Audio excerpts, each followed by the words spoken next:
Meeting June 24th to order.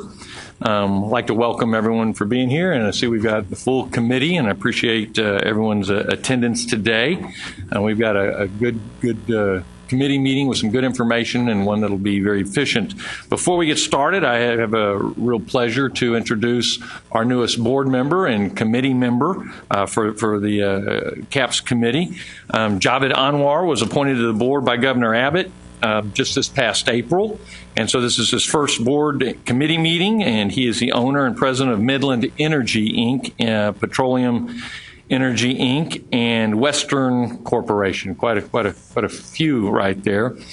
Was born in Pakistan, and upon completing his high school education, he immigrated to the U.S., where he attended the University of Wyoming and received his degree in petroleum engineering. Upon graduation, Javed began a career in oil and gas in Texas that has continued for nearly 40 years and led to his foundation and ownership of several oil and gas exploration companies and related entities. The bio for Javed is very, very impressive. He's been recognized by many organizations for his leadership within the industry, within the business community, out in Midland. And so it is a real pleasure to have you join the board and to be a part of this committee. So Javed, anything that you'd like to say as part of the introduction? Thank you for such a wonderful introduction. And I'd like to thank Governor Abbott to appoint me to this board. And I hope I can come up to your expectations and contribute to the higher education board. Thank you very much. Thank you, Javed. We had our orientation yesterday, and I'm really excited and looking forward to working with you. I know that you have a passion for higher education, and I know that you'll be an outstanding board member and committee member, so I look forward to working with you. Thank you for serving. Moving right along, agenda item 2 is consideration of the approval of the minutes from our March 25th, 2015 committee meeting. Do we have any questions or discussion about that? I need a motion first to approve. Sada, I have a motion to approve by Sada. Second. And a second. All in favor say aye. Aye. Opposed, thank you very much. Agenda item 3 is consideration of approval of the consent calendar. There are no items on the consent calendar, but are there any items that anyone want to move to the consent calendar? I would not think so. Then I need a motion to approve I guess we have to do this, approve our vacant consent calendar. So I need a motion for that. Fred, and a second. All right, I have a motion and a second. Any questions, discussion? All in favor say aye. Aye. Opposed, thank you very much. Agenda item 4 is public testimony on items relating to the Committee on Affordability, Accountability, and Planning. We have no one signed up for public testimony, as at least of when my agenda was put together. Agenda item 5A is consideration of adopting the Commissioner's recommendation to the committee relating to approval of the nominated members of the Formula Funding Advisory Committee for the 2018-2019 biennium. David Young, Senior Director, Special Projects for Strategic Planning and Funding, is available to answer questions and provide any other information. I have a question. Janelle? Everyone understands the importance of this committee. Just want to make sure.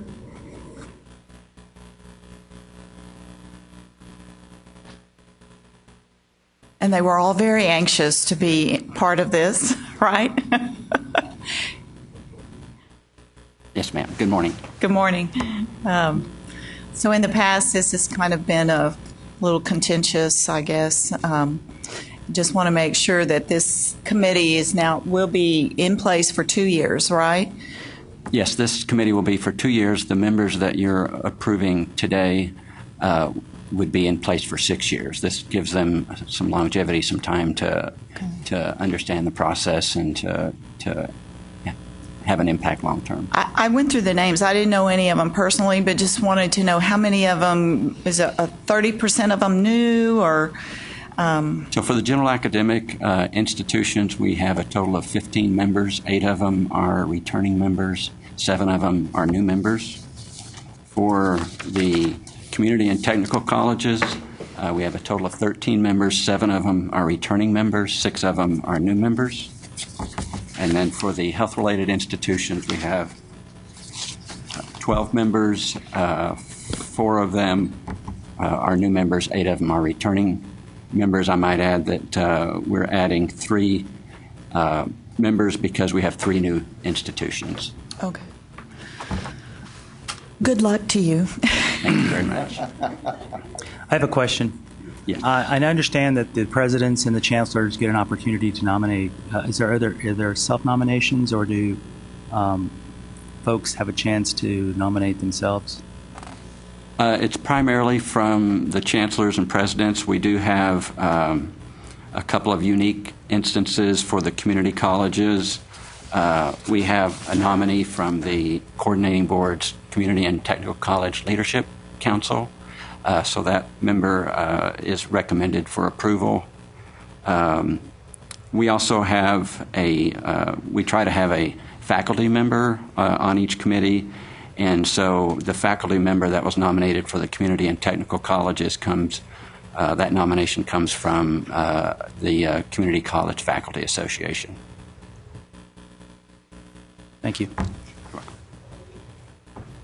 I wanted to make certain that our newest and our newer members know what these formula funding advisory committees do, so that we could, if you would like, we could give you a 2-minute summary. Wish you would, yes. Okay. David Gardner, why don't you just do that very quickly?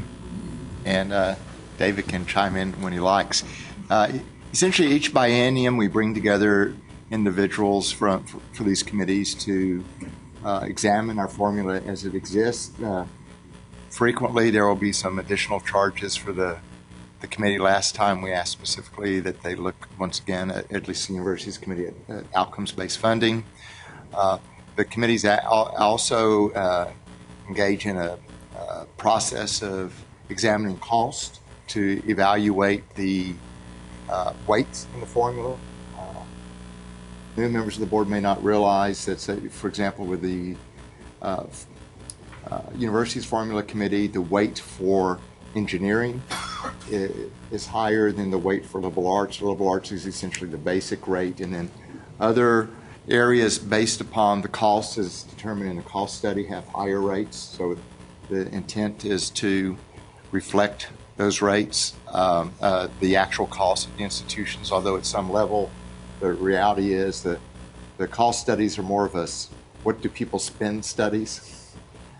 So I think it's important to be honest about that. It's hard to get at actual cost versus what people spend. But there are effects. Institutions spend different amounts on different programs. And the first time we had the cost study, it's been a number of years now, probably at least 10 years, there was some immediate impact in nursing.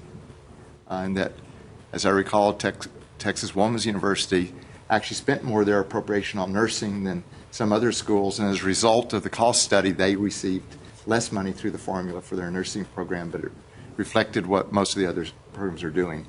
But these are very important committees. The leadership is from the institutions. They're chaired by someone from the institutions. All our committees, the chairs have to be elected by the committee, as if they have a vice chair, the vice chair. So it's a critical process. They work hard together to reach some consensus. Reality of all our formulas over the years is that the bottom line is something all the institutions look like. If we change the formula, what does it do to our institution? And I can tell you $100,000 change down can be as contentious as a $1 million or $10 million change. So people appropriately look very closely at that, but the intent is to provide appropriate funding. The final point, I understand formula funding was started in Texas in the 50s, and the point of it was to, at least for the basic funding for higher ed, is to ensure that smaller institutions weren't overwhelmed by the lobbying of larger institutions in terms of basic programs, and it's been successful in that regard. Let me just elaborate a couple of things. Formulas are the primary way that the state funds public institutions, and as David pointed out, We have formulas that indicate that the cost of training, educating a student in the liberal arts is not the same as it is for students in the sciences. The cost of training a graduate student is not the same as an undergraduate. So these formulas reflect these differences in cost. One of the primary, and we talked about this yesterday in our training session, one of our primary responsibilities as a coordinating board is to indicate at the beginning of every legislative session to indicate what we believe are appropriate levels of support for institutions of higher education. We have a charge to determine what it costs to maintain excellence in our institutions of higher education, and our formula funding advisory committees are a way at getting at those numbers. So it's very important work. The institutions quite properly watch this activity quite closely, as David said. They are attentive to every dollar. So it's important work in these committees. Who's on them and how well they serve is very important to our work. I appreciate you adding that last part, because one of the things you will be charged with is the committees will come to you. They'll have a recommendation for overall funding for universities, for community colleges, or health science centers at the end. And everyone hopes to achieve those amounts in the legislative session. Move for approval of the Commissioner's recommendation. Motion and a second. Any further discussion? All in favor of the motion say aye. Aye. Opposed? Great. Thank you very much. Agenda item 5B is consideration of adopting the Commissioner's recommendation to the committee relating to approval of the Closing the Gaps by 2015 Progress Report. Julie Eklund, Interim Assistant Commissioner for Strategic Planning and Funding, will provide a presentation on the Progress Report. Julie, welcome, and thank you for being here. Thank you very much. I'm very happy to be here with all of you today. The 2015 Closing the Gaps Progress Report was provided to all of you with today's materials, and I'm going to give you some highlights from that report this morning. Just a reminder, this report includes 2014 data, so there's a lot of fall 2014 and fiscal year 2014 data, though it is our 2015 progress report. And next spring, we will produce the final Closing the Gaps Progress Report, which will include our 2015 data. As this graph shows, Texas is almost at its 2014 target of 585,000 additional enrollments. That's for this year. And we're approximately 47,000 students short of the state's ambitious participation goal, and that's to add 630,000 additional students by 2015. When I spoke to you in March and presented a status report for our Closing the Gaps data, we had not yet received our final career school data and flex entry data. We have that today, and it's been included in the report. On the positive side, we had 5,000 additional flex entry enrollments, and those are basically students who enter in the fall after our census date, so they're not included in our fall enrollment counts, but they are reported to us in the spring, and so we're able to include them. Once we get that data in the spring, we're able to include them. So we had 5,000 more students than the year before entering later in the fall, and that's become more and more of a pattern. But we were down in terms of our fall 2014 career school data, and pretty much that can all be attributed to the fact that we had one university, Ashford University, that went to strictly online education in Texas and around the state, and for Texas, and because they no longer have a physical presence in Texas, they're no longer required to report enrollments to us. So you will see a little drop in the numbers today from what we showed you last March, but pretty much they were attributed to that drop in that one career institution no longer reporting to us.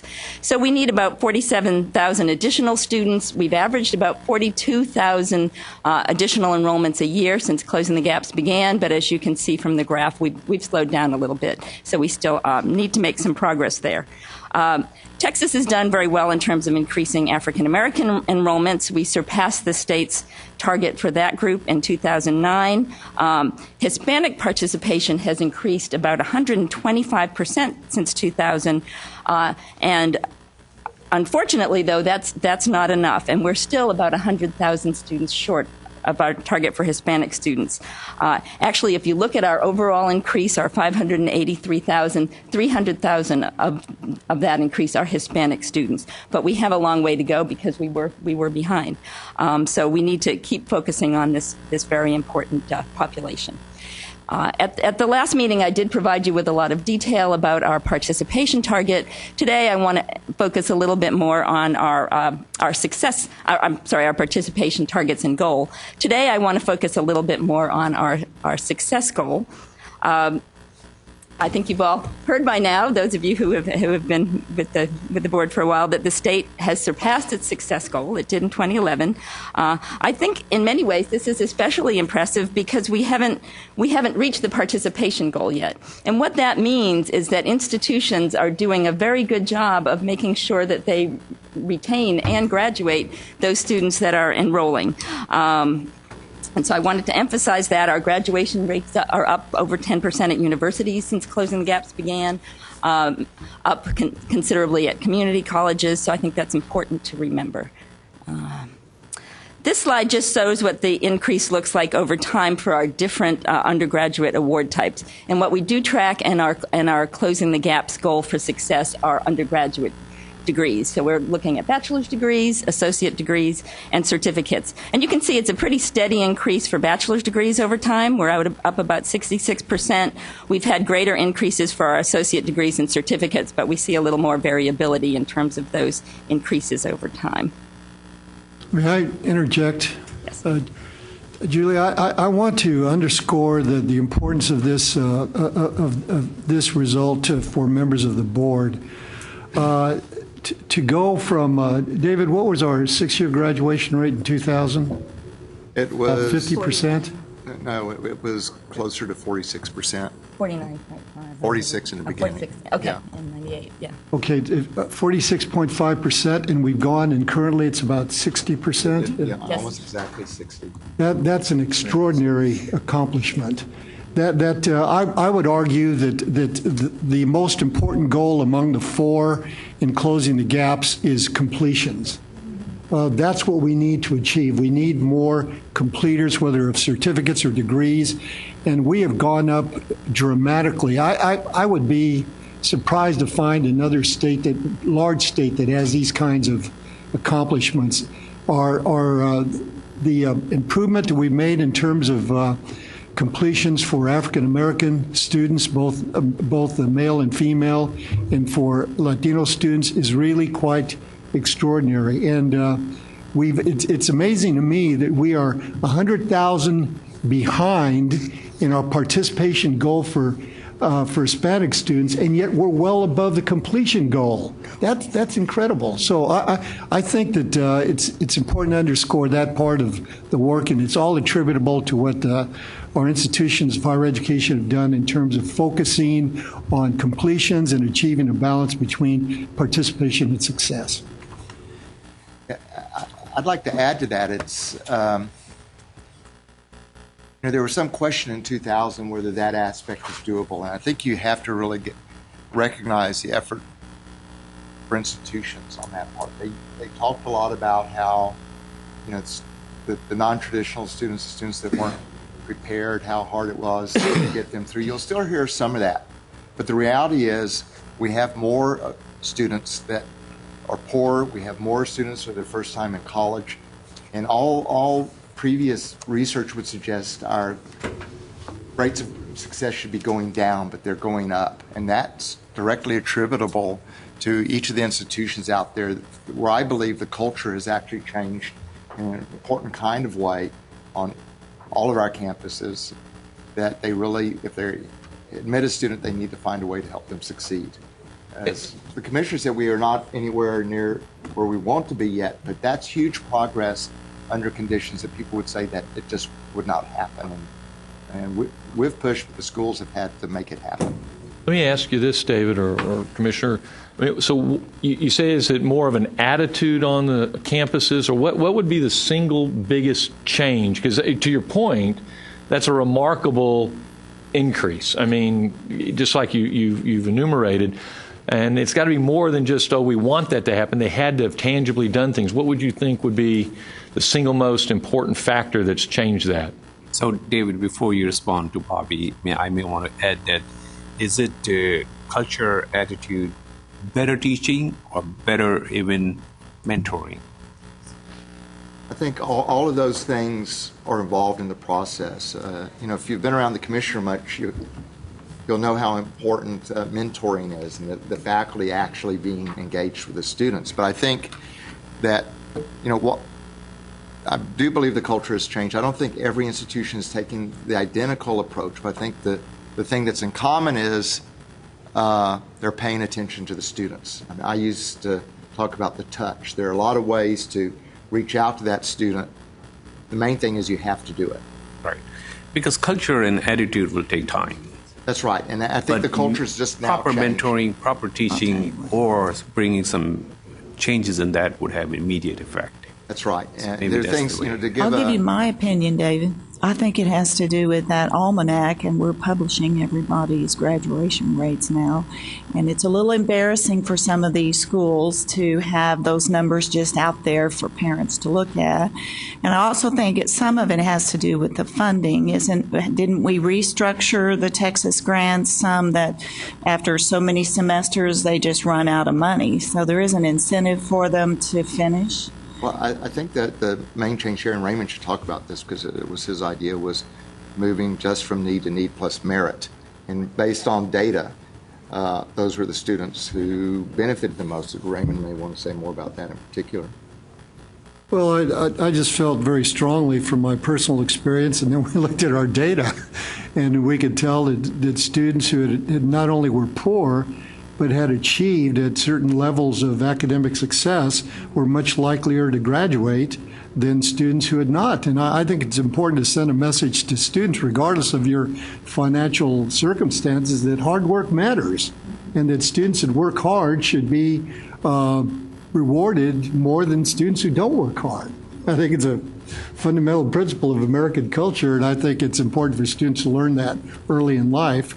But I think primarily, I think students are working harder to graduate because of the cost of higher education. I think that universities and colleges have done two-year colleges have done a better job of making certain that faculty are evaluated closely on how effective they are in the classroom. I think we've made some strides in that area. I think there's been a significant body of research that has appeared in the last 15 years that documents what it takes to be successful in the classroom for teachers as well as students.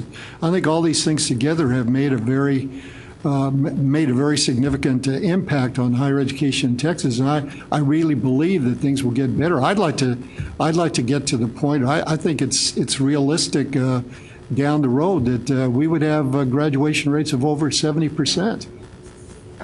It's changing things over time takes a lot of work, and so I think the schools are much more sophisticated than they were at one time.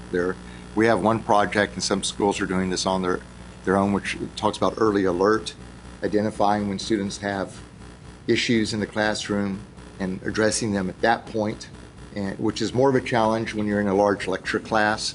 And so some institutions have found ways to identify, from that first test, if they're having problems, to pull them out and work with them in a way that might happen in a small class but wouldn't always happen in a large lecture class. I would like to add that we were invited to a Lumina meeting in Chicago. They have strategy labs, and they had a few states there, and they wanted Texas in particular to talk to them about what we've done. And I was really struck by the fact we're at least 15, 16 years ahead of some states. And some of the things they're talking about are things we were talking about actually before we adopted Closing the Gaps. And I was really surprised by that. We focus most of our efforts inward in trying to make things better. Here, we pay some attention to other states, and then there are states that are not as far behind as these that were at the strategy lab. But a couple of these were major states, and I was surprised. But you can't just make these things happen from a central location. You have to push in the direction, but then people actually have to make it happen on campuses. And so I don't want to underemphasize that that's happened. There was a chemistry professor at University of Houston, Simon Bott, I know his name, who organized, I think it was about 1,000 faculty and staff who really volunteered, I understand, at no extra pay, that they would take on a small number of students to sort of look after them their freshman year. So aside from the things that are paid, those individual efforts, the faculty and staff who have the ability to care and the institution lets them do it, and things like that are similar or happening at institutions all around the state, and I think they will be getting better at it. University of Texas at Austin has improved their graduation rate. Nobody was talking about how poor their graduation rate was until Bob Berdahl came in as president and said, well, we're better than essentially everyone in Texas except A&M. He didn't say that, but A&M was better at the time. He didn't have to do that. He said if you looked at our similar institutions, we're about 20 points behind in the graduation rate. Somebody has to say that. You have to acknowledge where you're not doing as well as you should if you're going to get better. And so all those people around the state who did that type of thing made a difference. Some had to be pushed harder, as the commissioner pointed out, and reflecting your remarks about the Almanac. Some individuals and institutions had really no self-awareness of what their own success rates were. And so that can be uncomfortable for a while, but a lot of people have stepped up. The key is that they continue to do that, and I think they will. Well, certainly the culture is changing. But, I was very interested, and especially in my community, in the area, and I spoke to a lot of graduates, and I would ask them, what do you attribute your success to? What was the greatest thing that really happened, your college experience? And I'm going to say that 9 out of the 10 students, graduates, would all say a role model and a mentor, someone, and especially a lot of times they said in my freshman year, I was really failing. I didn't really know which way to go, but they said mentoring and role models. So that mentoring, and I think our universities, our colleges, especially our community colleges, are finding out that that mentoring is the key, because you're going in there, and a lot of them said, I fell out during my freshman year, and then I came back and I felt I needed help. So I would say mentoring is one of the most important factors there. And the fact that with this whole idea and the concept that throwing more funds in the field to solve problems, I totally believe that has never worked. In some cases, of course, it's always needed, but in many ways we have seen that we basically think that we are going to throw more funds. That's not the issue. The issue is who is going to navigate my kid to get on the path that he or she needs to be. That is, I think, the more important part. Now, of course, funding is always an issue, but I think that's not the core issue. And I agree with Dora. Robin? This is my first time. Anyway, I was invited by Chancellor Haynes at Texas Tech to speak along with the Exxon CEO and a few other ones in a business class. And there were freshmen and sophomore students, and they put us as a role model that, the humble beginning, and especially with me that I didn't have a father. And I went through college and all that stuff. So I think what Dora said is 100% right. You need a role model. You have to show these young kids, the universities, a dream. If you really work hard and you study hard, look where you can be. Look at these people, like myself and even Rex, the Exxon CEO, was telling me, came from East Texas, very humble beginning, but look now where he is. And I think that really, a lot of students came after this gathering and said, can we call you? And I said, most welcome. I gave my cards to everybody. And there are still people that called me after maybe I went there, maybe February or March, and still calls me. So I think so what Dora said is 100% right. You have to, at younger age or any age, you have to plant a seed that, look, I know my surroundings is not, I'm not very rich and all that stuff, but if I work hard, look, these people can get there. By golly, I can get there too. I'd like to add an anecdote from a former vice chair of our board when we developed the plan. Martin Basildua told us that, and he chaired the first Closing the Gaps committee. He told us that when, I think he'd been in the Army and he enrolled at Alamo Community College. And he went to talk to his advisor, and the advisor asked, well, what do you want to do? And he said, I want to be a doctor. I want to be a physician. And she looked at his record and looked at him and sort of paused and said, well, he's going to be hard. He sort of dug a little bit of an academic hole for himself. But she said, here's how you can do it. So that honesty, but at the same time, here's the path. And he attributes his success largely to her being honest with him, but at the same time, giving him away what he had to do to make it happen. And I think that's just an example of what has to happen, and happens more than we know, but it needs to happen even more often. So you need the mentor, you need people, the campus, to give you a good evaluation and not tell you you can't do it, but tell you if you're going to work hard, here's what you have to do to make it happen, as she did with Dr. Basildua. Julie? Okay, thank you. The next slide actually provides a little more detail about our completion goal for Hispanic students. We have surpassed our target for completion for Hispanic students, which of course goes towards our success goal. And we have surpassed the target for bachelor's, associates, and certificates.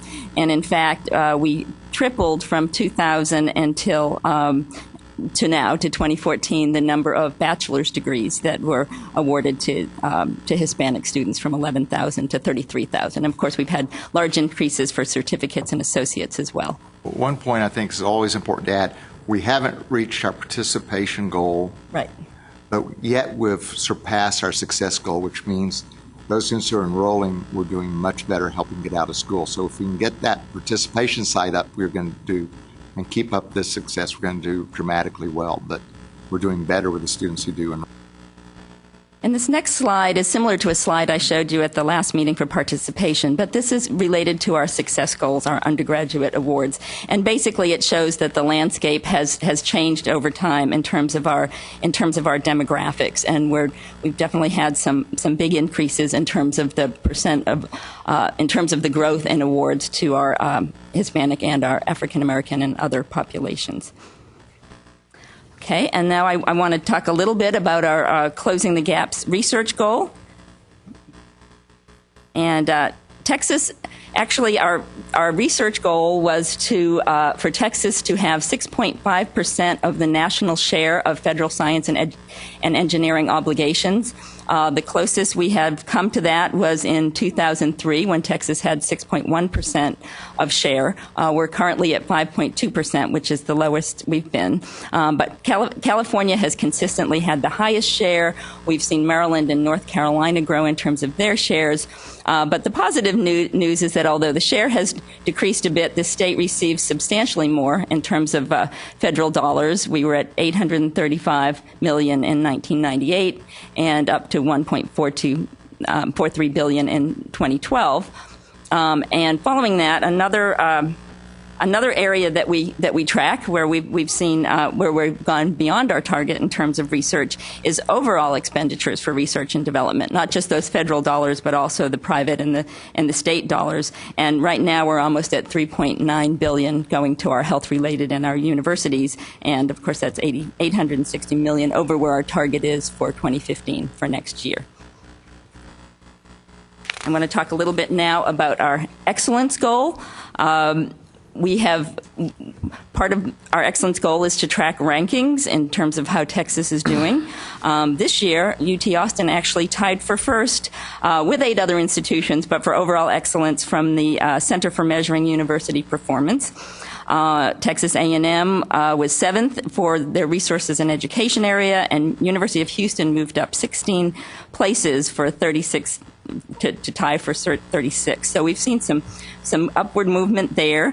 We also look at international rankings. UT Austin was 30th in a recent U.S. News Global Universities ranking. UT Dallas did very well in a recent ranking of institutions that were newer than 50 years old, and so they were recognized there. And so we have made some progress in terms of rankings. I also wanted to talk a little bit about, and I'm sorry, I need to forward my slide here.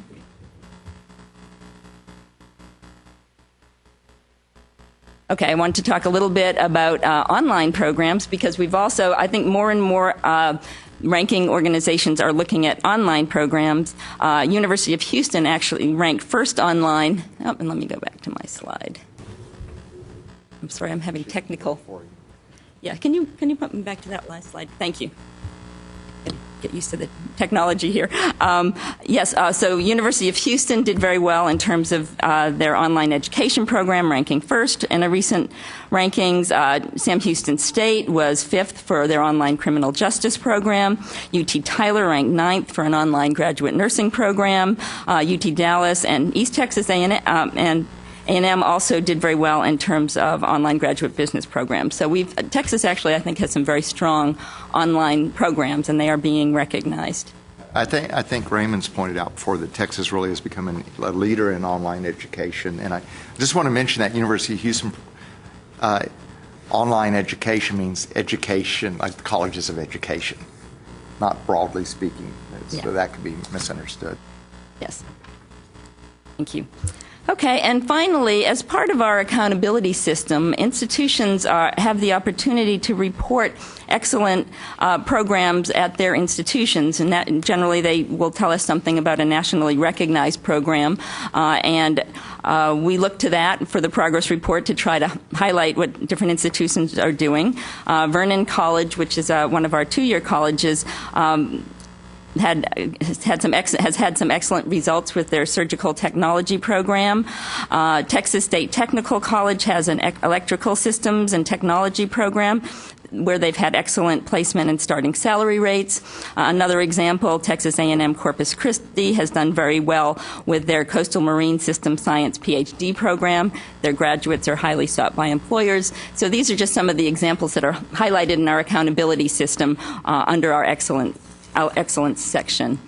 So that concludes this part of the presentation about where we stand in terms of our 4 Closing the Gaps goals. Any questions for Julie? Okay.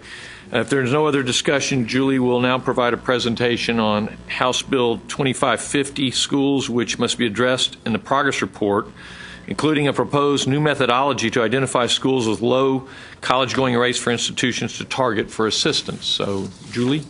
Okay.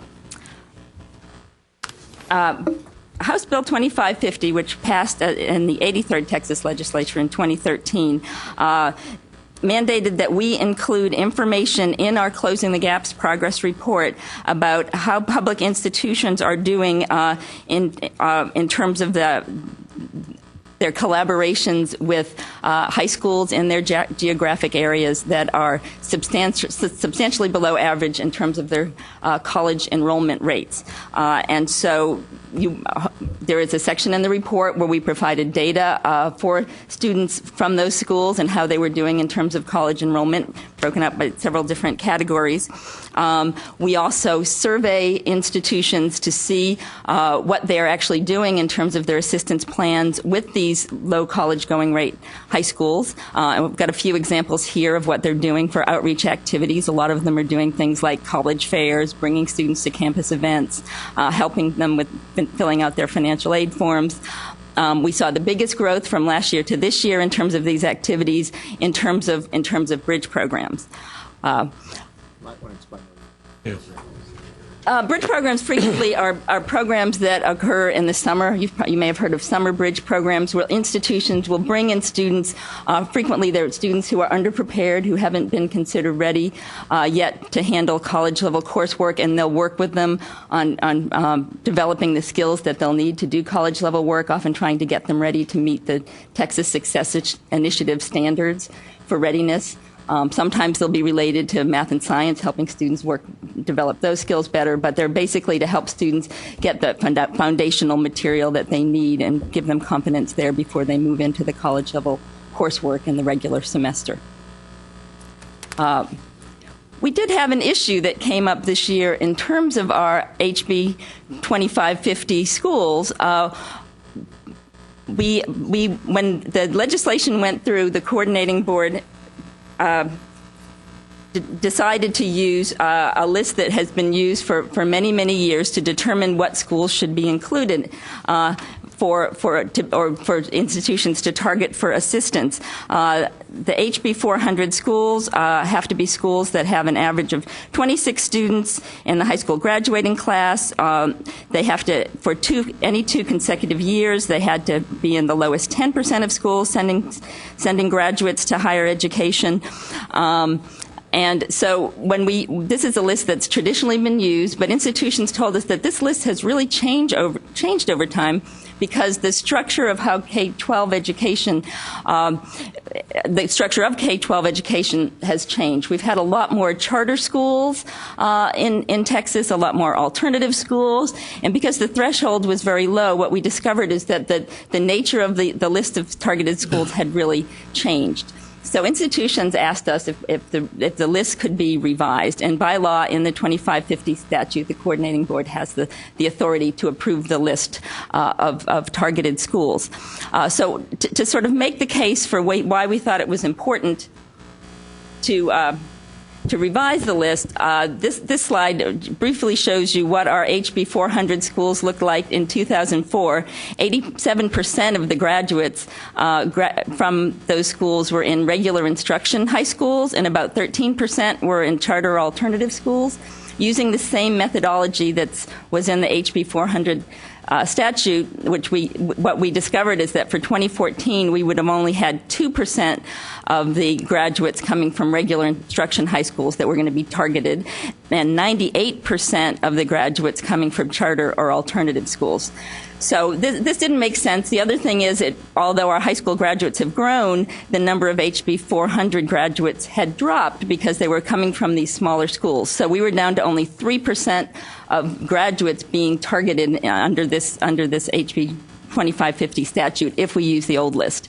So we revised the list. We've given you a copy of the list of high schools that using our new methodology will now be included. And under the revised list, 89% of the graduates are from regular instruction high schools, and 11% are from charter and alternative schools. And this makes up about 11% overall of our high school graduates. Given that, you may want to go back to your previous Yes. chart to say that, to show how these schools were actually selected. You can go back. Yes, one. thank you. Sorry. So on the right-hand side. Yes. So now on the right-hand side, you can see the proposed methodology that we're asking you to consider today. We still look at the schools with low college going rates for 2 out of the last 5 years. It has to be 2 consecutive years. But we're looking at the lowest 20%, not the lowest 10%, in terms of the graduates that enroll in higher education. And we looked at it by region because we had some regions where we had very, very few schools included on the list, and so their institutions in those geographic areas really didn't have schools to work with. And we also determine the average number of graduates based on the type of school in the area. For example, for rural schools, we still kept it at 25 or more graduates, but for suburban or urban schools, and we used the metropolitan statistical areas for that, we looked at schools that had 75 or more. And that gave us a list that was, I think, much more reflective of what our graduates look like in terms of the percentages coming from the different types of schools. In fact, the most recent data I could find from TEA for 2012, only about 3% of their graduates were at charter schools. And so certainly to have a list where 98% are at charter and alternative schools didn't make sense to us. So I know it's a long explanation, but hopefully you understand now why the schools came to us and thought it was important. I also want to mention that we sent out this new methodology to all of the schools and said we would like to, revise the methodology. Please send back any comments if you have any questions or concerns. We just had one question about the methodology. That's it. Otherwise, we didn't have any concerns expressed about this change. All right. Any questions of Julie about that? Because if there's not, what we're going to need to do, we'll need a motion to approve the Closing the Gaps progress report, including approval pursuant to HB 2550, 83rd Texas Legislature, of a list of high schools with low college going rates for institutions to target for assistance, as well as the methodology for updating that list going forward. So we're doing both of those. So I need a motion for that. A motion by Janelle and a second. Second, Dora. Any discussion about the motion? All in favor of the motion say aye. Aye. Opposed? Great. Thank you very much.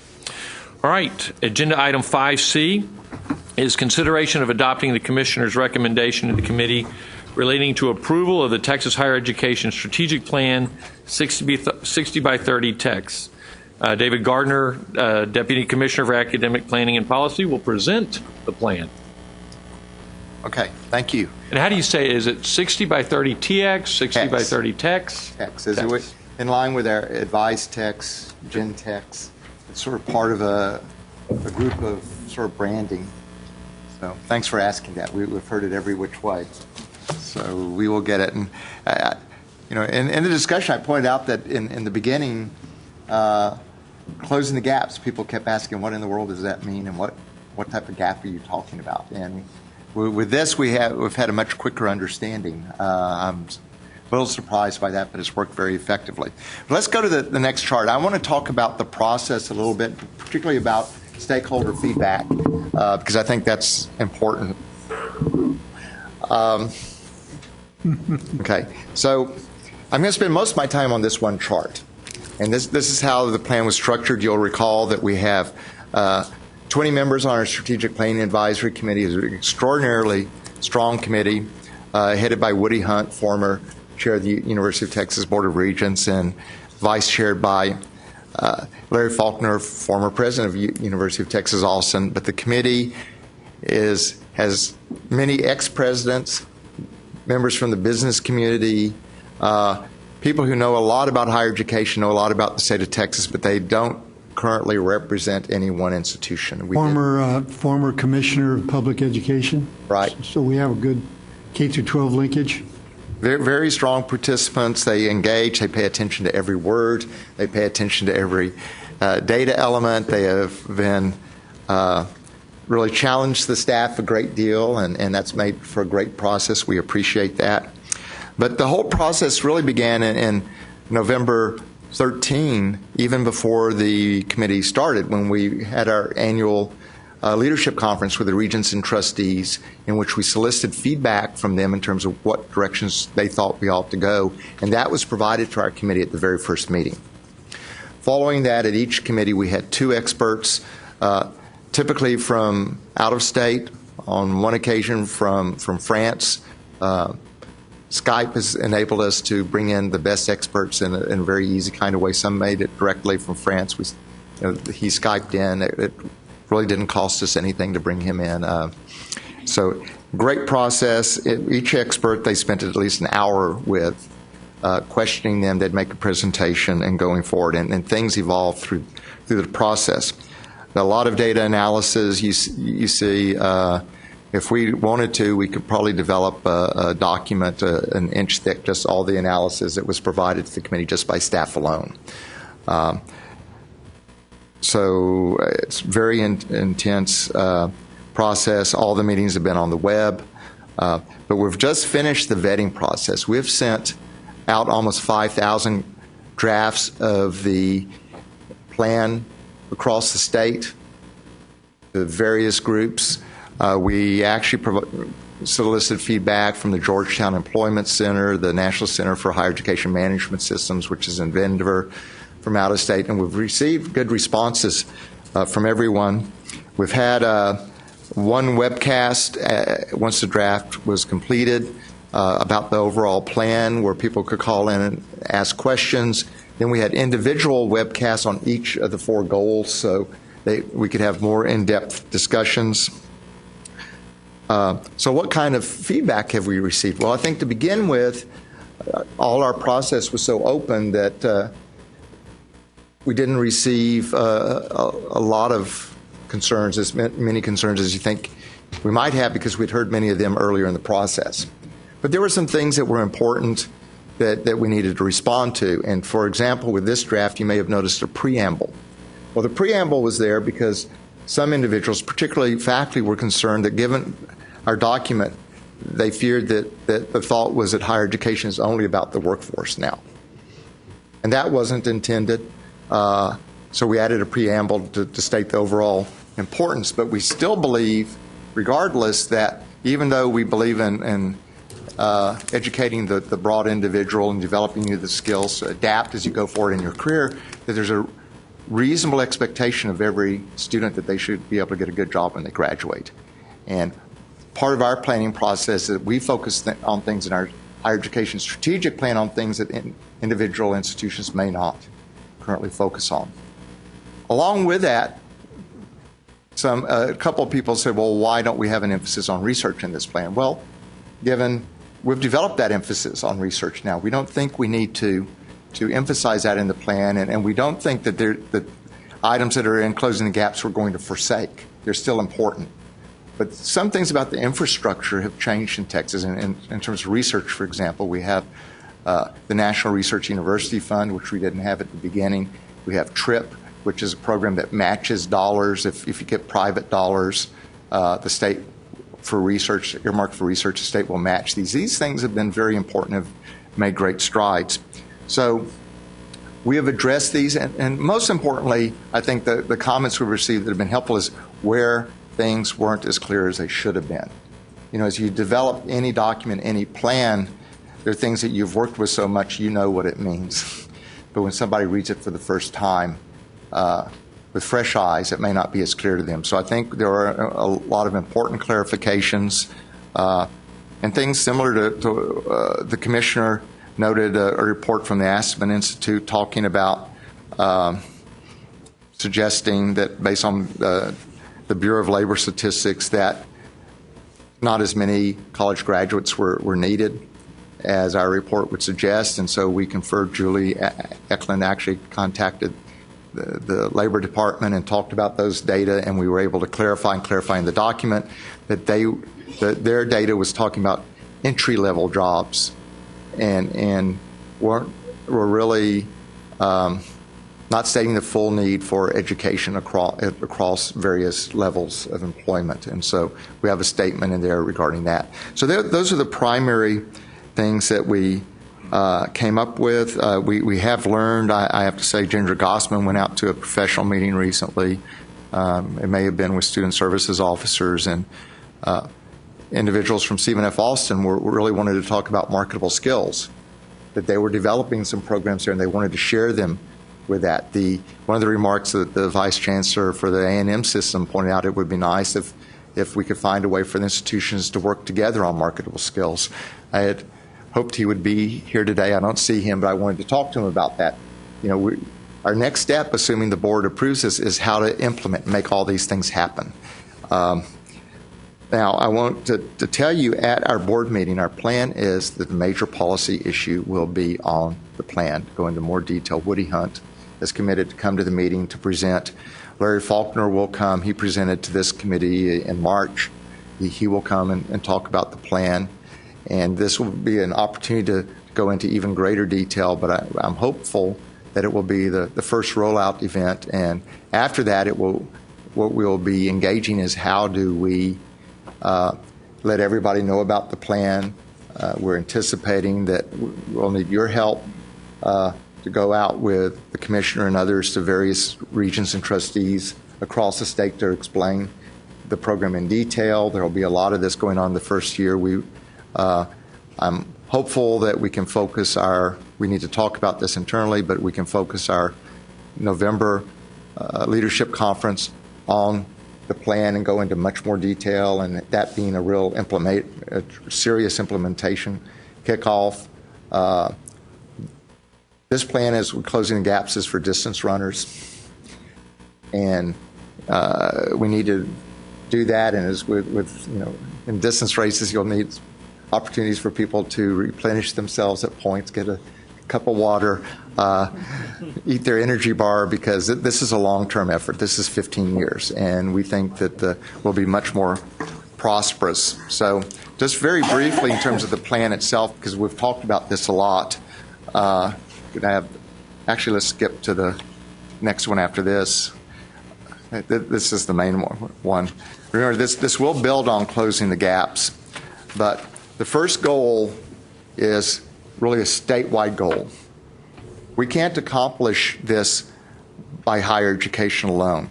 This goal is that by 2030, at least 60% of Texans aged 25 to 34 will have a post-secondary credential or degree. Why 25 to 34 in particular, not the state overall? This was Larry Faulkner's suggestion, and he believes this is the population we can really be targeting right now. And on top of that, the reality is that the goal would be easier to achieve if we included the entire population. Strangely enough, my age group is much more highly educated than the younger age group. Take my age group out, this is a more challenging goal. This is what we really need to accomplish. This is the future. I'm only briefly the future. But for this goal to happen, universities and community colleges and our health science centers really need to do their job in terms of the second goal. But the state also has to do its job in terms of developing a prosperous economy so that when we graduate students, they'll stay in Texas. We really also need to lure in graduates from other states. But we are only in the 30% range at this point. This is a very, very challenging goal. But we have to accomplish it. Georgetown, their Center for the Employment, says that we really need to be at 58% of the overall group by 2020. So this is challenging, but it's saying this is what we need to be the type of state we want to. With the previous plan, the commissioner at that time pointed out if we didn't accomplish closing the gaps, we'd have a crummy future. This plan, one could say, is if we don't do this, we'll have an even crummier future. This has to do with the ability of every family to take care of itself. It has the ability of the state to compete in an international environment. This plan focuses on our competitiveness not just within the U.S. but internationally. That's a change from the previous plan. Completion. By 2030, we need at least 550,000 students that year completing either a certificate, an associate, a bachelor's, or a master's degree from a Texas higher education institution. Now, we added masters this time. In closing the gaps, we didn't include masters in the success goal. We've found over time in talking with employers and students that at some point that master's becomes more important, particularly in certain areas, not in all areas. Certainly not as critical if you're graduating with a degree in engineering or business, but for people in the liberal arts, that becomes critical. And there's some other areas, such as nursing, where the master's or the DMP has become more critical. But that's just that year. Remember, every year we will be raising the number of graduates. What this will mean is, and I don't have the exact figure, by 2030 we will have millions of graduates. It's much more than this. Very challenging. This is, you saw the number right now. What is it, 248,000? Julie just gave me the number. 6.4 million additional graduates. 6.4 million additional graduates. Thank you, Julie. You're welcome. I can always count on Julie for that. I appreciate that. Marketable skills. Well, we believe, and the committee believes, that many students graduate with skills that they don't know, they're not conscious of, they take for granted. And then some need other skills they don't have. But we think we need to, this is our cultural change here. Here we need to talk about changing the culture so that people are thinking about that job market along with knowing more about culture, knowing more about statistics.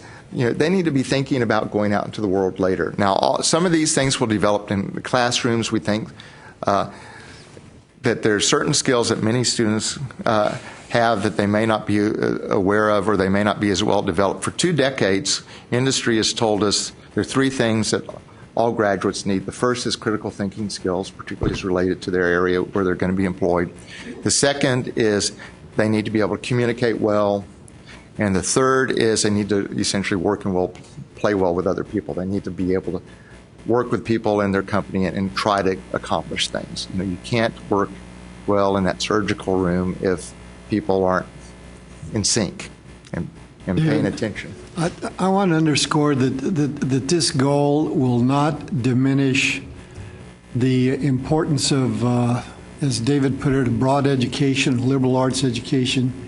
We expect that students will graduate from college, whether it's a university or a two-year institution, with information about they will be knowledgeable about the arts. They will be knowledgeable about the humanities. They will have. We want to do a better job of making sure that students that graduate from schools in Texas have a fundamental knowledge of the basic institutions that made this country. I believe that students should graduate from college with an understanding of the difference between the Declaration of Independence and the Constitution. They should know what the Bill of Rights means. We are committed to a liberal education, but we also know that from a freshman survey of students that's taken every year, that almost 80% of all students who go to college to get a better job. And so we have to make certain that students go to college not only to get a broad education, I think we do a pretty good job of that, but to get a better job and to be able to define their marketable skills and be able to present those skills articulately when they apply for jobs. Yeah. So we want a balance between the two. And to add to that, we still believe we need liberal arts graduates, not just the broad knowledge for everyone. And we want to make sure that those in the liberal arts know that beyond that person becoming a history teacher or going to graduate school or law school, that many of them will go into other fields, and you need to help them do that. One of the items of feedback we received from a student services vice president pointed out that one of the ways that you develop marketable skills outside of the classroom, and not just through internships, but is also through campus activities where one learns through various campus organizations how to be, how to manage money, how to exert leadership, a range of these things. I know 20 years ago, a friend of mine worked for what was then Exxon, and they did studies, and they pointed out that they had really two basic types of people they wanted to hire. That there were those that could do the exact job they wanted and may stay in that type of level for a long time. And there was another group that they, from their research, knew would rise to leadership levels. And many of them engaged in some of these campus activities, and they could see just based on their history that they tended to rise in the organization. They had good technical skills to begin with, but they could do other things as well. So this is to focus on this. It's not to wait until you're a senior. It's to begin thinking about this when you're a freshman. One president of a school told me that they were actually developing something like a checklist, or here's some things that are valued by industry. And so a student could actually look at this, and if they're developing this, they can sort of make a note to themselves, here's exactly how I developed this, and even have to be more prepared for going into the job market. Finally, we've heard a lot in the past 2 years about the cost of higher education. And we're still not the most expensive state. We're about in the middle of costs for higher education in Texas. But the committee felt it was important to specifically, aggressively address the concept of student debt and develop this goal that of all our graduates that on average in the state that their debt will be no more than 60% of their first year income.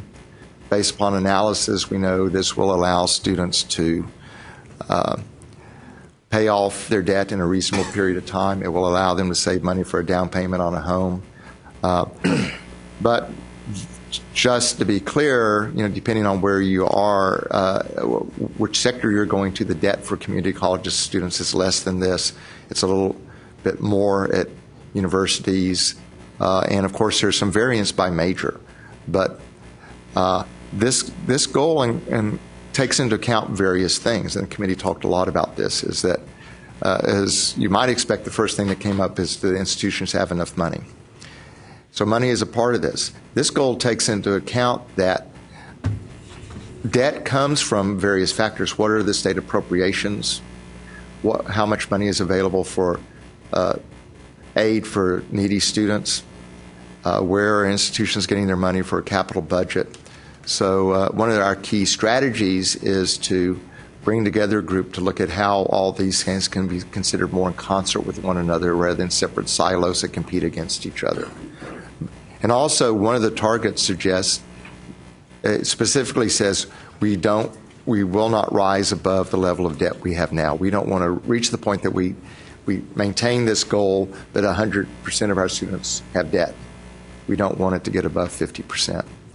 And if we can improve that, we go further. Now, one thing to remember, as with closing the gaps, the board may decide, once the plan is adopted, as we go forward, if we're making greater progress on some of these things, the board may adapt some of the goals, as they did with the participation goal, increasing it from 500,000 to 630,000, for example. And that's one thing this board has always done very well, is that you pay attention to the plan and you make adjustments, and as you're making great progress, you will place a greater challenge before the state. So thank you for your time. Yes, sir.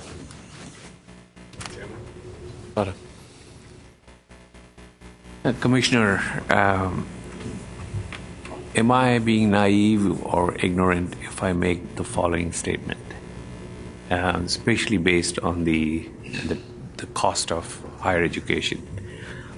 I have been reading that since the Reagan administration and since all the following, either federal or state, more dollars have come into the education system.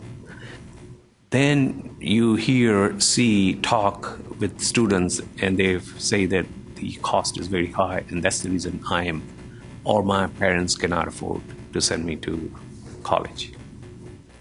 Then you visit with the teachers and the professors, and they feel that they are starving.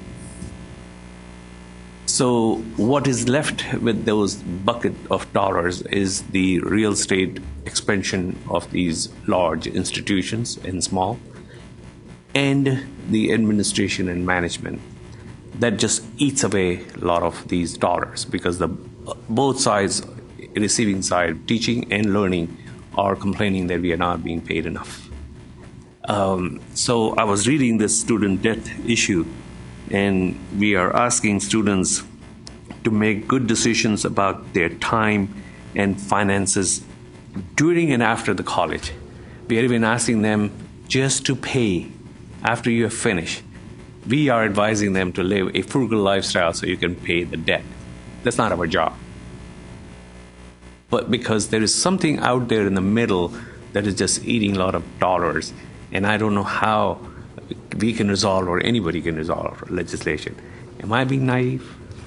No, you're not being naive. I think the character of higher education has changed dramatically over the past 30 years. Obviously, administrative costs in higher education have gone up enormously. I remember when I was on a university campus, we had a contracts and grants office that had 3 or 4 people. When I first started out, when I left 30 years later, there were 40, 50 people in that office. The cost of higher education has gone up significantly because so many more students are underprepared to do college level work. Community colleges have borne the brunt of that phenomenon. College has become, higher education has become more differentiated, more specialized. That raises a cost. And frankly, and once again, I say this from direct experience, I don't think up until recently institutions of higher education were very familiar with the very simple notions of cost efficiency. That I don't think most academics are trained to think that way, and most leaders of universities and colleges are essentially academics. And I think we've made some significant progress since we issued that cost efficiency report. But there is no doubt that we're going to have to find ways to rein in the cost of higher education. As I was looking at the 4th goal, managing, keeping student debt under control, I was thinking that because of the cost of higher education, we're going to see more and more students do a 2+2 plan, 2 years in community college and then transfer to university. We have got to find ways to make sure we minimize the number of lost hours in the process of transferring. That would save students and the state an awful lot of money. So no, you're not being naive, and we've got to be more attentive to the cost. Thank you. I'd like to add to that we can't achieve this goal unless all those things are attended to. When one individual from an institution asked at a different kind of meeting, what control do we have over this? Well, they can control their costs. They control their tuition. They don't control their appropriations, but someone else has responsibility there. But the committee believed that when you focus on the debt to student, that's something everybody can respond to, rather than we need more money, or you know where I'm going with that. Sure. Is you focus on the debt to student, and that's real. Now, the part that you're talking about in the plan, we've come to recognize the Brookings Institute came out with a study about 3 months ago now, and talking to students about debt. And students had no idea how much debt they had. And so the part you're talking about is we think we need to do a better job, and we're already talking with a group of folks about pulling together a way so students beginning their freshman year can be more aware of their debt. Our new head of student services has pointed out that in some institutions, once you get a loan, it automatically rolls over, and students don't even know they're acquiring more debt. That shouldn't be the case. The commissioner has pointed out in past years that if a student wants to major in philosophy, that's good, but they need to be aware of what that means later, and how they, whether it's reasonable to acquire debt. But we have half of our students don't have debt. So our costs still are low because of a lot of efforts this board has made and institutions have made over the last 10 years. Things, online education, even there are things that have almost silently happened. I asked for some data from staff about 1.5 years ago now about how many students were enrolled in online education at our public universities. 30% that spring actually were taking at least one online course. Wow. And I was surprised the extent of that, but there's some changes that happen in higher education that are sort of silent. Mm-hmm. And then there's some things that never change. Yeah. So I think all of these things come together just the way you're talking about. And that's why Larry Faulkner suggests we ought to have a group to see if there's some better way of funding higher education where all these things are considered. We don't know if it'll come up with it, but if it doesn't come up with a magic bullet, maybe it will come up with improvements. Mm-hmm. Thank you. David? So I think this is a bold plan. I wouldn't want to adopt a plan that wasn't bold. I think it's doable. I think there's 3 great challenges to accomplishing this and moving us from where we've gone in the last 15 years. The first is mediocrity creep. We continue to allow mediocrity to be a goal in some cases, and if mediocrity is your goal, you'll sometimes achieve it. But if excellence is your goal, you'll probably be mediocre at the very least. So a demand for excellence, I think, is what has gotten us in the last 15 years, shining a light on everyone in the system. Secondly, we continue to talk about costs and debt, but the institutions seem totally focused on the revenue side, not on the expense side. That's no way to run a business. This has to be run as a business. Unfortunately, government doesn't often run as a business. But the bottom line is that you're exactly right. 30% is going to get flipped to 60% of online learning, and people are going to be paying a fraction of the cost because they won't have all of the expenses associated with these giant buildings and giant institutions that we continue to build more and more of at some dubious planning for the future. I don't know that we're going to need the institutions that I went to back in the 70s and 80s to be existing in the 30s and the 40s. So somehow, some way, we've got to get people's heads turned around and looking at debt as an expense problem. It's an expense problem. It's too expensive to run these institutions and provide that education. I don't see enough of that, I think, in this. I think that we could improve this as we look forward. I'm not being critical of this. I think this is a wonderful document. but I would certainly be interested in the members of the committee that came up with this, looking at that. And really, we have to emphasize what has been said by several of my colleagues before. Relationships are what matter the very most. If you're a first-generation student, if you're a third-generation student, you're still going to have relationships. Maybe your parents, and they may be encouraging. It may be a mentor. It may be a faculty advisor that advises you on day one. Now, Martin had a different experience than my faculty advisor in the pre-med program. Mine told me, think about what else you're going to do because you're probably not going to get into medical school. So there's two ways to motivate people. One is to tell them you can't do it and then watch the bull and the horns come out. And that worked for me. So I arrived back in his office 3.5 years later, and I said, okay, it's time for you to write my letter. And he had a big stack of press clippings and things that he'd been keeping track of me, so he knew he was going to write me a letter. But the point is that counselor, that mentor, we need the faculty to really be faculty. We need them to understand, I'm going to counsel you about student debt. And I think the biggest challenge we have in this state is that we've allowed ourselves to adopt the standard, the federal standard, that 12 hours is a full-time student. It is not a full-time student.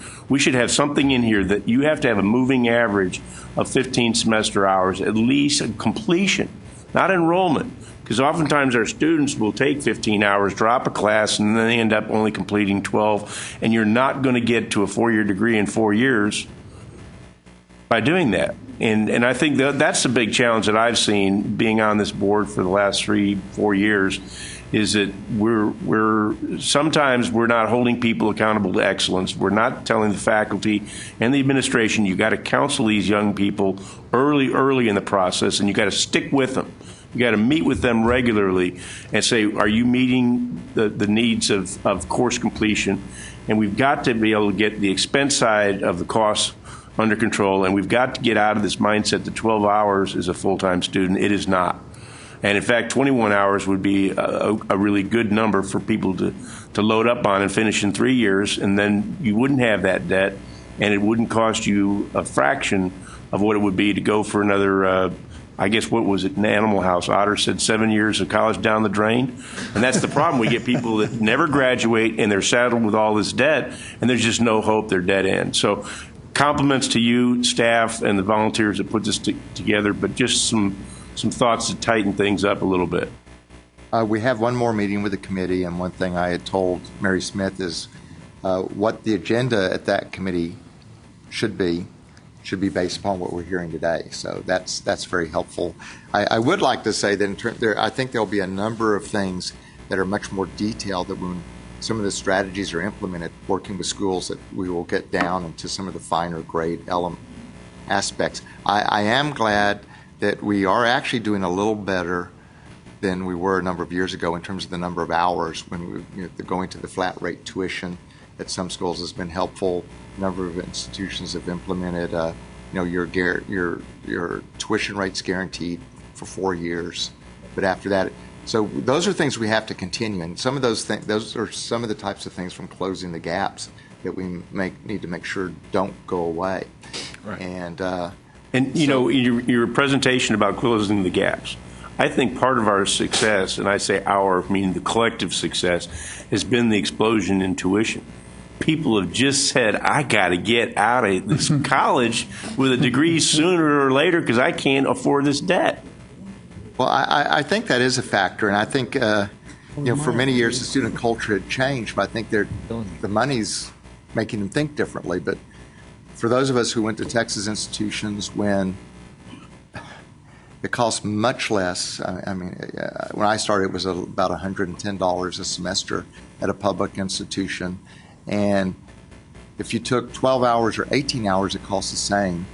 And virtually everyone I knew worked to some extent, and nobody would take fewer than 15 hours because it would cost you more. And they were working, and they were having to personally pay for this.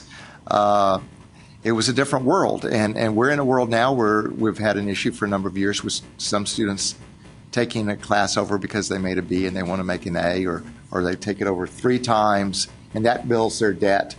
And that's a cultural change. And some things require higher grade points than used to be the case. But in terms of when I walked through the snow, no one I knew would take a course over. If they made it through, they were going to go on to the next course and get out of school so they could earn money. And I think we're beginning to get back to that. I wanted to address some of the issues that you raised. I think we are seeing some significant efforts by institutions to hold down costs. For example, A&M, the A&M system outsourced a lot of services, and the projection is that there will be a savings of tens of millions of dollars.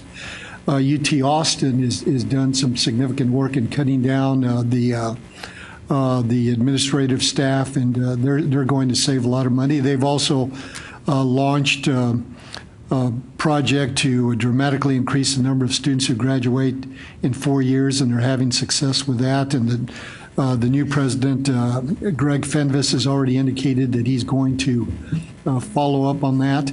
We know, for example, that for reasons, and we probably should study this, that the Texas state system is cost efficient. They graduate students at a lower cost than other systems do. We need to take a look at what they're doing and try to replicate that around the state. But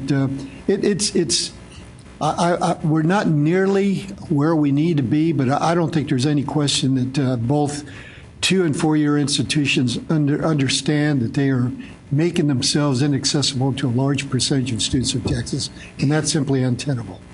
And I appreciate that. And I guess for the folks that are listening at home, don't take my remarks as being negative. I'm trying to be forward-thinking and being lean. My question, Commissioner, is this: is I think this body has the bully pulpit when it comes to publicizing best practices and benchmarking. Is there a way for us to say, what did you do? How did you do it? And then take that, maybe the Texas State University system. What are you doing to keep that operation so efficient, so lean? And can other institutions emulate that or use that as well? The same as the outsourcing at A&M. If that works and they save tens of millions of dollars, that's real debt for our students. And that's probably the only way we're going to get to the 60% number is we've got to get that under control. Well, I'll say this conditionally because sometimes I blurt things out and I give David and Linda and Bill and others heartburn.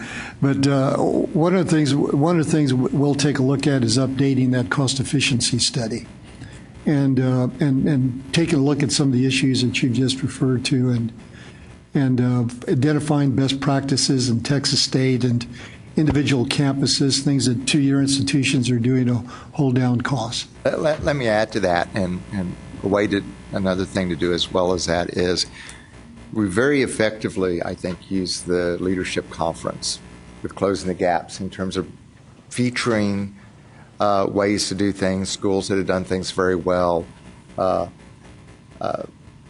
We haven't seen it as recently with the recognition of excellence, but many of the things we brought forward for recognition of excellence in the past had to do with elements just as with that. I think there's an opportunity with the approval of programs to be looking directly at what's the cost associated with that. We haven't talked about today, but tell me if I'm overstating, a passionate issue for the Commissioner is competency-based education and how that can be used to encourage more rapid progress as well as reduction of costs for the student when they already know information. So these are all things that the board can effectively use its quarterly meetings to bring up some of these topics, ask certain questions, and we never would have achieved what the state did with Closing the Gaps if the board had not called attention to it at every quarterly meeting and essentially paid attention to it with almost every action they took. How does this help us get to our goals?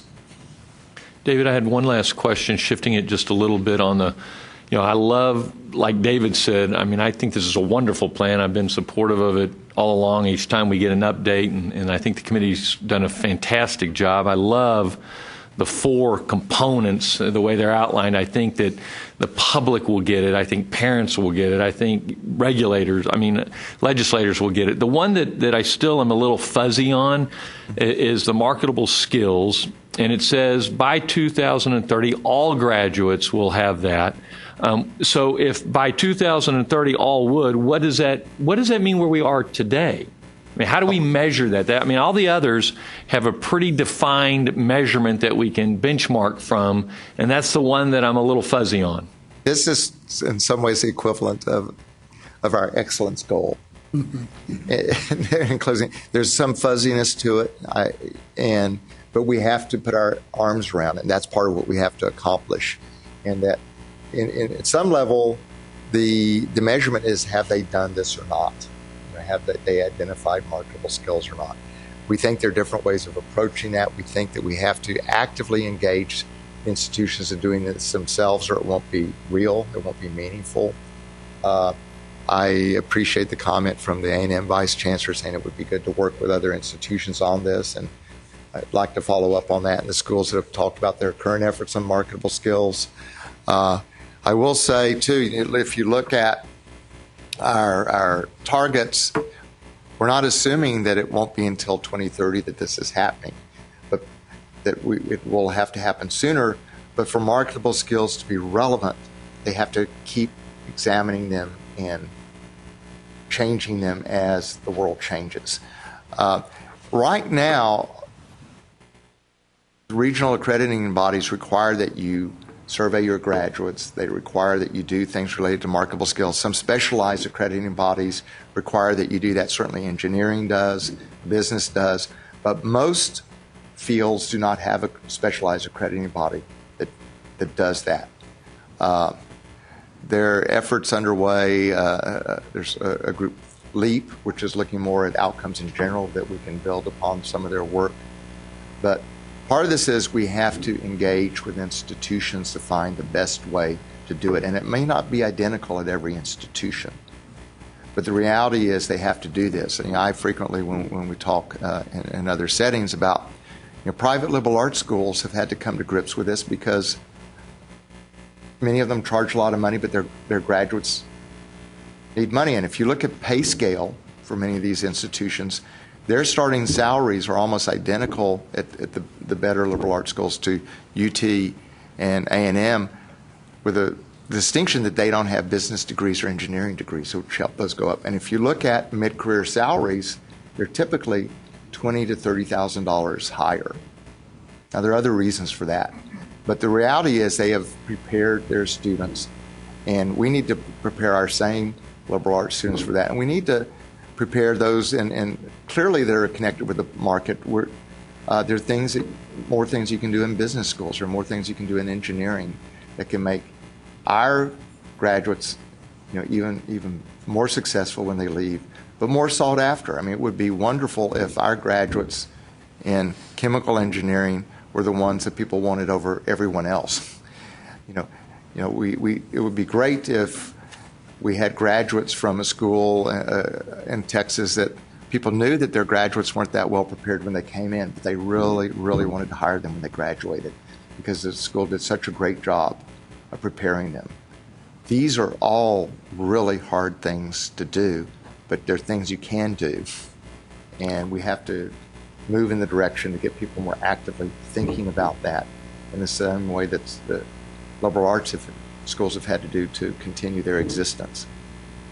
We can do better in defining what we mean by marketable skills, and I have some personal experience in this regard. I remember very vividly as an undergraduate, I had a professor who would tell his classes constantly that if you know how to write, you'll always be able to get a job. And as soon as I graduated from college, I moved to California, and within a month I had gotten a job as a technical writer at a big aerospace company in Los Angeles. And I went and presented myself as somebody who could write well. So I think I know what you're talking about, and we'll sharpen that goal. Well, I think we need to sharpen it in the context of working with the schools once the plan is adopted. Yeah. That's where we have to do it. And I think we are all in agreement that to have an achievable plan, you need to have a bold plan, which I think we all agree, because I'm reminded of it saying that a man's reach should exceed his grasp of what's heaven for. Yeah, I agree. Yep. We've hired people with college degrees, and we noticed that people who are much more familiar with computers or IT experience are more marketable than ones that doesn't have the IT experience, especially networking and doing most of the work on computers. And I think so that's the most important emphasis, that we are moving into the 21st century, and we need to have more computer savvy, more IT familiarity, even if you are in humanity or arts major, whatever. It helps you really to do your work. I think that's a very important point.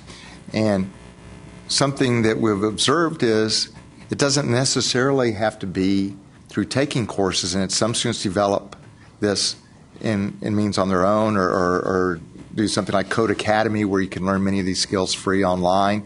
But they need to know that this is something they can use and let people know that they have it. I just happened to scour internship jobs in Austin a couple months ago, and I was stunned at how many of them required social media skills at different levels.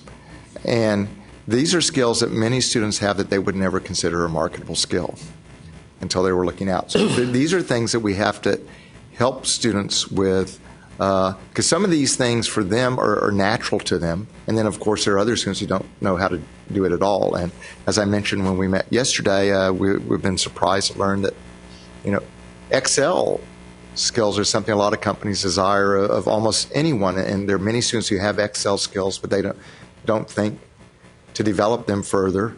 And they don't have to necessarily have a class in that at all. But they can learn that. When we talked to our undergraduate education advisory committee, we mentioned that and some other things like that. And some of them afterwards were talking about how they could incorporate those more into their classrooms in fields that you wouldn't think. This personally, I know my youngest daughter in government in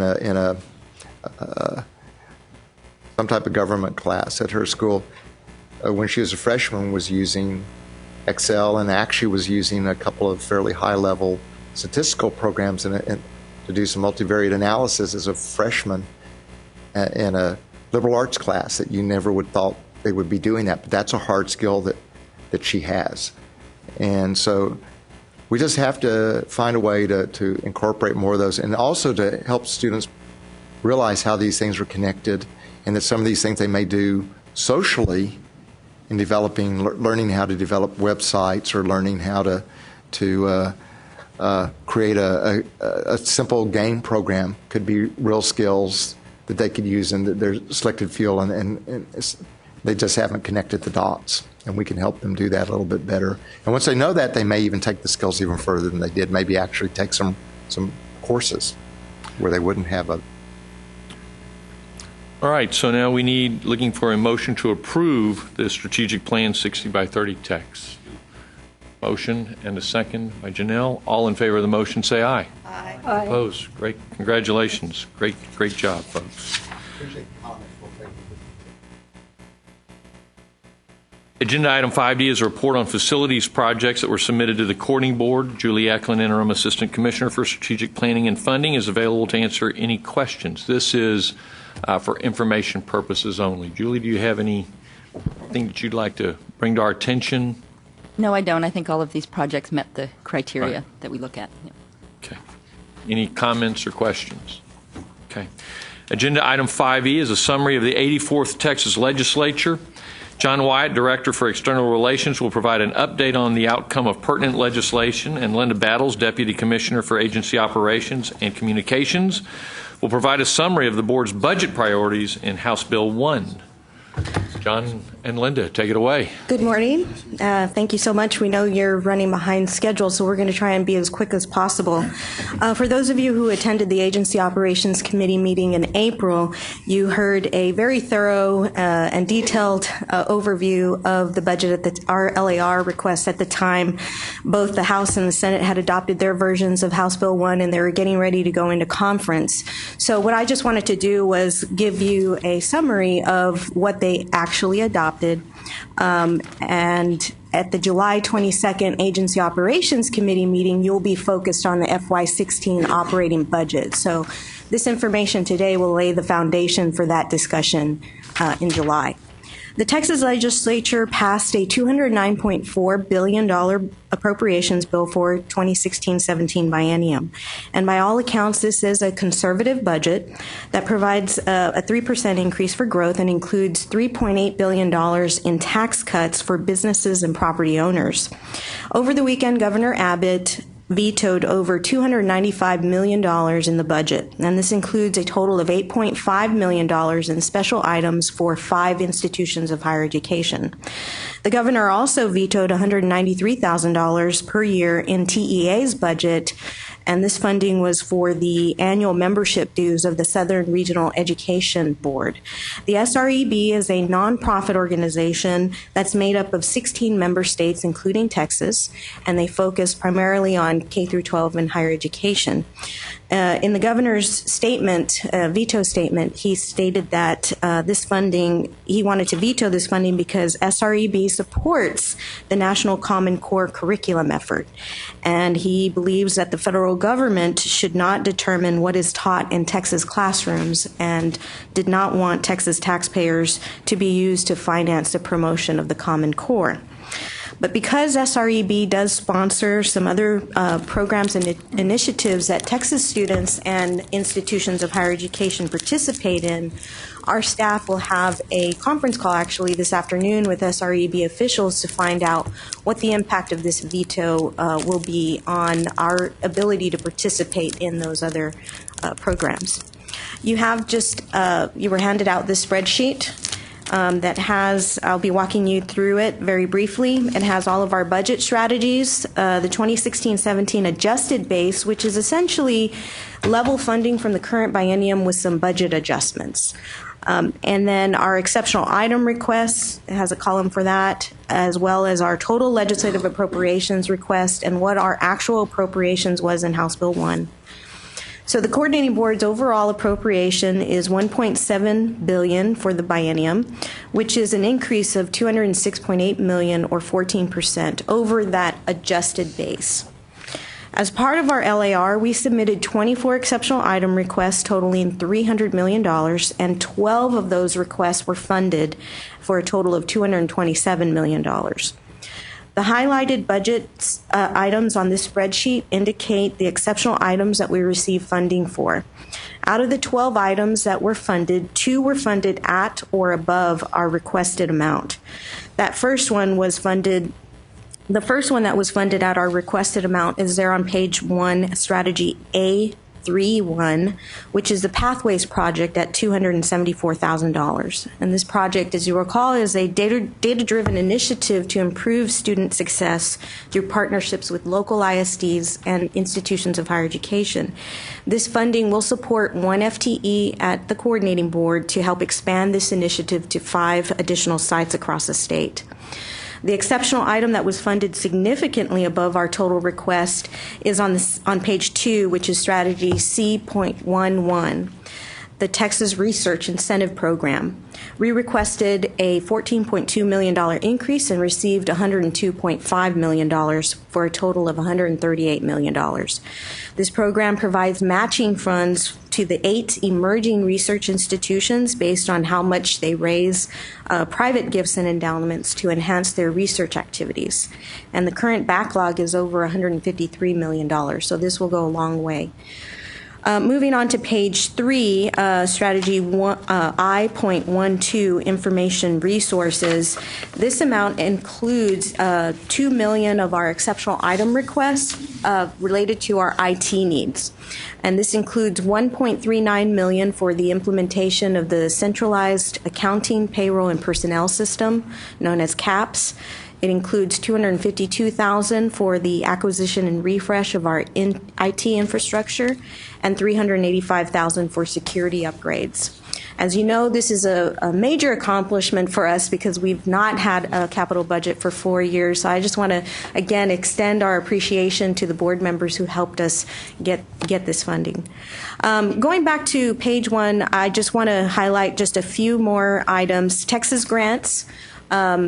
You'll see we had an increase of $62.7 million. Our request was $137 million, which would have fully funded the program at a $5,300 award amount.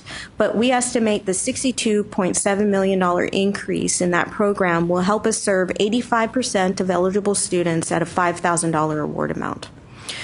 Texas Educational Opportunity Grant, this is the one for the need-based scholarships for students at two-year colleges. We worked, unfortunately, we didn't get level funding for this program. We had requested $37.3 million in order to keep it level from the current biennium, and we were appropriated a $28.9 million increase, so we did fall short on that funding. But the success was that we worked very closely with Representative Howard's office and representatives from the two-year colleges to develop a separate budget strategy, one for community colleges, one for technical and state colleges, so that they could come up with their own allocation methodology that they could agree to. And that, hence, is the reason for our special called board meeting upon adjournment of this meeting. And you'll hear more from Chad Pulse, who will explain that process and the agreement that each of the committees came to in terms of allocation methodology. Also, just want to point out that the Beyond Time and Top 10% programs were eliminated. So the funding that's in these strategies is just for renewal students only. We also received new funding for Advise Texas. We received $4 million for that program. This is another major accomplishment for us. That program was previously funded through federal grants that have now gone away. We've had 120 advisors in schools across the state, and this will help us fund 107 advisors. These advisors get two-year contracts, so through attrition, we're not having to lay off any advisors, so we'll be able to meet that commitment for the next 2 years. And then finally, I want to point out the graduate medical education. We had requested $40 million increase in that budget strategy, and we got $38.75 million. So great accomplishment there as well. Finally, I just wanted to point out under strategy I.13, you'll see a reduction of $2.4 million in that strategy of information. I'm sorry, that strategy is other support services. That is not actually a cut to our budget. It actually was transferred from that budget item to the Beyond Time strategy. And what House Bill 1 did was it basically removed any administrative funds from our A and I strategies and moved them into the actual trustee budget strategy. And so we didn't essentially see a loss, it just got transferred. So you'll see some of that throughout in some of the programs. That concludes my presentation. Unless you have any questions, I'm going to turn it over to John Wyatt. Questions? Thank you, Linda.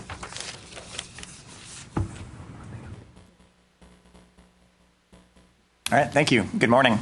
In the interest of time, I'll try to keep this brief. You should have in front of you a spreadsheet that looks like this, entitled Texas Higher Education Coordinating Board Recommendations to the 84th Legislature. I'm going to go over some of the outcomes on your recommendations. Perhaps the most important outcome we had this session was that our 5 board members who were subject to Senate confirmation were confirmed. So congratulations, we do have a full board. Shocking. Congratulations. During the session, charmed him off their feet. It was all doors doing. Absolutely. During the session, we tracked nearly 500 bills that would impact the agency or higher education. And in external relations, we worked with staff from across the agency to analyze each piece of legislation to make sure that we knew the impact of the legislation, to raise any red flags, and to come up with recommendations for how it could be improved. And we did work with bill authors and committee members to amend several pieces of legislation to make sure that they were in line with what the author wanted to accomplish, but did it in a way that was administratively efficient and in line with our goals for higher education. I will go through our Tier 1 priorities. Our first recommendation was regarding an outcomes-based funding methodology for universities. You may recall that the board adopted the recommendation of the Formula Advisory Committee to allocate a portion of formula funding on the basis of student success. Pretty early in the session, it became clear that the momentum was behind an alternative method of doing that, which was to tie institutions' ability to increase tuition to their success with their students. This was Senator Seliger's bill, SB 778.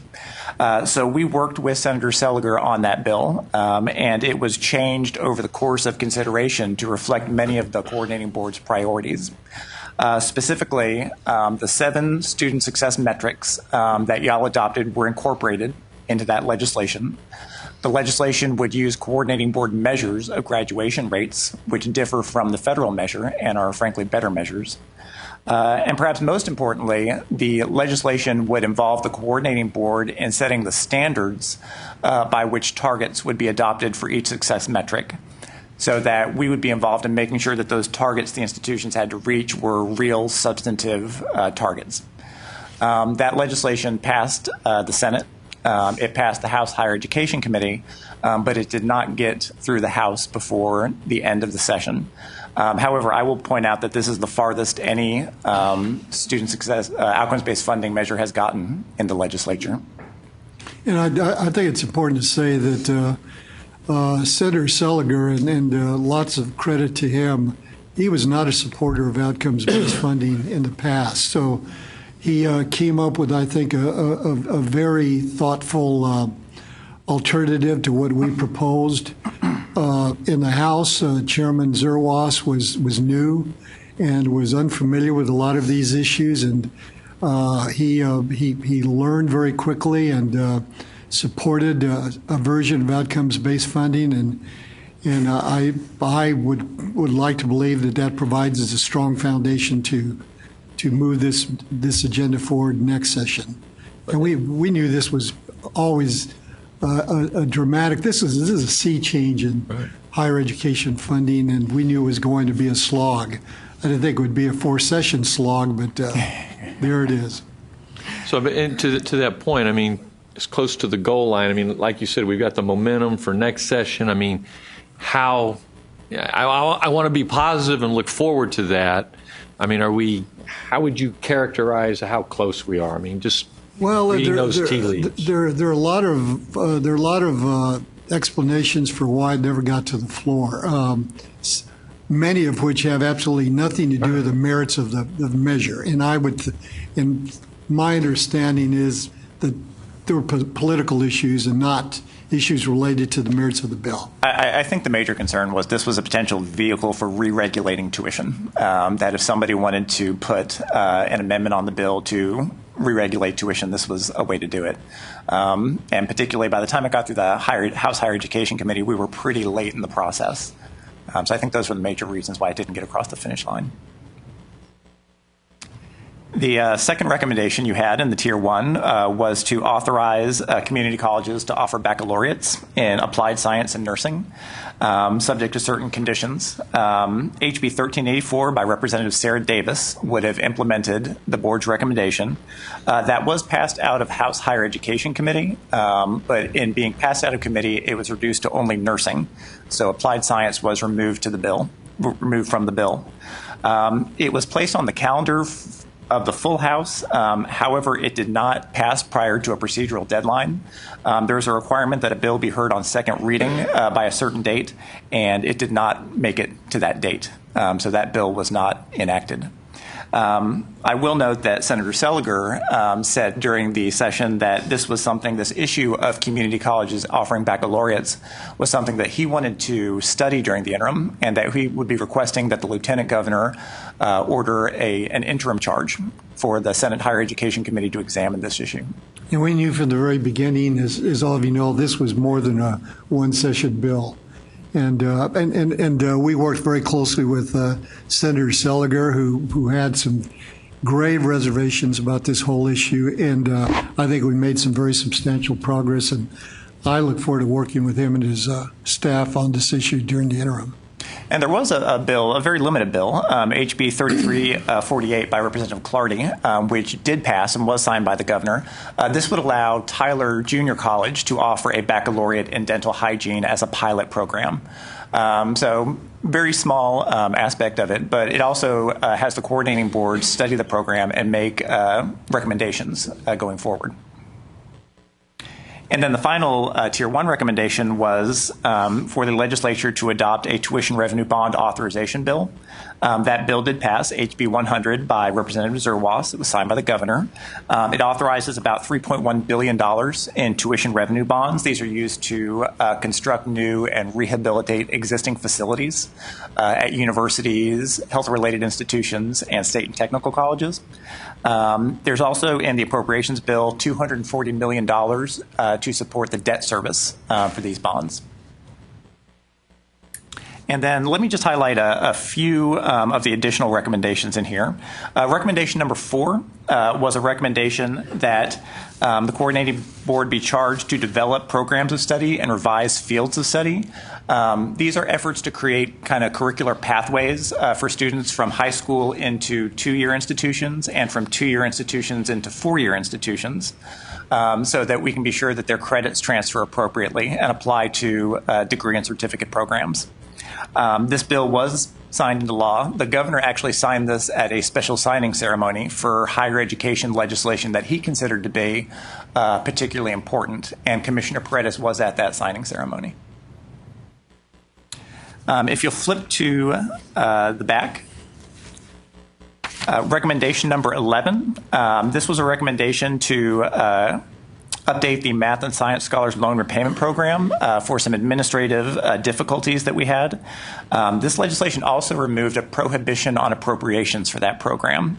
And HB 1 includes $2.5 million to fund the program for the 16-17 biennium. So this was a priority. It was actually sponsored last session by then Senator Patrick and was a priority for the Lieutenant Governor.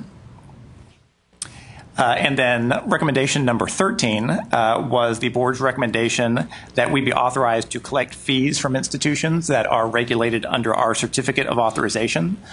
This is almost exclusively for-profit career colleges. Our recommendation would have brought the coordinating board in line with the Texas Workforce Commission, which currently charges fees of these institutions that offer certificates. The goal was to increase have an additional FTE dedicated to oversight of these schools, as well as to fund the creation of a repository for standardized transcripts. During consideration of this bill, the governor's office let us know that they had some concerns about this bill. Particularly, they were concerned about creating a new fee and what the impact of that would be. Would that end up increasing tuition for students at these institutions? In light of that concern, we provided the governor's office with extensive information on the impact of the bill. And the commissioner spoke with the governor's chief of staff to address the concerns that he raised. In spite of this, the governor did decide to veto this legislation.